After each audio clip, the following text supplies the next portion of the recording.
ብዙ ትኩረት አላችሁ ብዙ ትኩረት ይሄ ለምን ለኔ አይሆን ኖ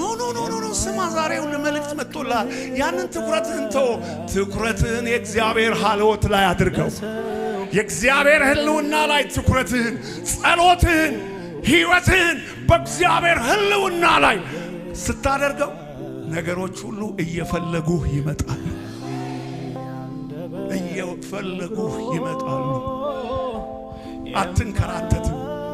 አትንከራተትም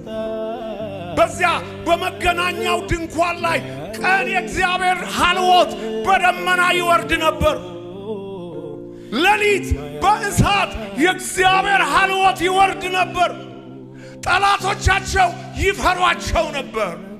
ይሄ የእግዚአብሔር ደመና ሕይወታችን ላይና ቤተክርስቲያናችን ላይ እንዲወርድ ለምኑት ሌላ ወሬተው ሌላ ግርግርተው